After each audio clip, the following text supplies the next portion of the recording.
Alors, il y a un côté effectivement répressif, contrôle, mais il y a un côté aussi qui est, je dirais, c'est apporter l'humain à l'humain. C'est-à-dire que moi, en tant que citoyen, si demain je vais dans ma commune et que j'ai affaire directement à mon garant démocratique, où je vais pouvoir effectivement discuter avec lui, je pense que c'est quand même quelque chose de positif. C'est-à-dire que quand il y a des doléances, quand il y a des choses qui ne vont pas, quand il y a peut-être des lois qui ont été légiférées qui ne plaisent pas, j'ai au moins un contact dans ma mairie, à tout moment. Ce garant démocratique, c'est quelqu'un qui va passer forcément un concours national, qui va être assermenté, qui a des compétences, qui va être accompagné de citoyens, puisqu'il aura des tirages au sort pour qu'effectivement il puisse aussi être accompagné. C'est normal que le peuple soit avec le peuple. Ce garant démocratique, il va avoir des compétences telles que il va pouvoir conseiller un maire. Mais il n'a pas forcément les compétences, si tu veux, en matière d'urbanisme. Il n'a pas forcément de compétences au niveau du code civil. Il y a certaines lois, effectivement, des fois, ils sont un petit peu sur la tangente, sur le fil, où ils font des choses qui sont complètement hors clou, hors sol. Je pense qu'un garant démocratique peut être là, effectivement, pour conseiller. C'est-à-dire, à un moment donné, dire non, là, vous ne pouvez pas.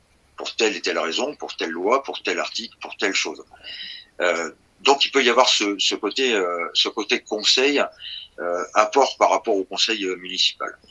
La deuxième chose qu'on y voit, c'est que ce gars-là, il va pas non plus ne rien faire. C'est-à-dire que à partir du moment où il a de la présence, ça va être un vrai patron de commune, complètement indépendant du pouvoir exécutif, on est d'accord. Mais il va être présent.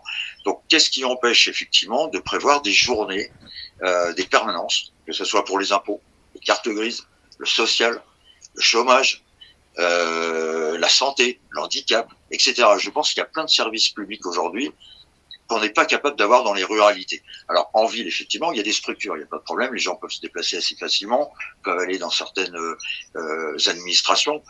Dans les petits villages, c'est quand même très compliqué.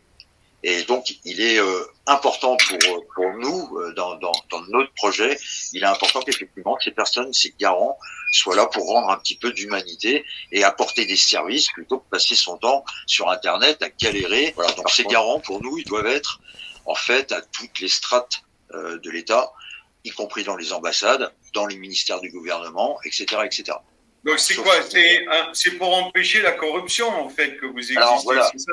Oui, tout à fait, c'est bien de le préciser. En fait, on part du principe que la Cour des comptes européenne et également d'ailleurs Anticor, puisque l'association Anticor avait fait une enquête quand même assez poussée là-dessus.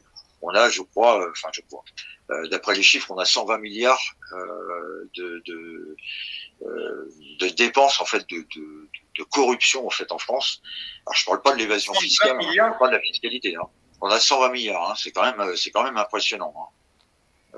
Donc en fait le but quelque part en mettant ce système de garant en place, c'est de pouvoir en fait minimiser, parce que le 100% n'existe pas. Il faudrait quand même être fou pour penser qu'on puisse demain enlever toute la corruption. Après ça dépend de qui il y a en face au gouvernement. Si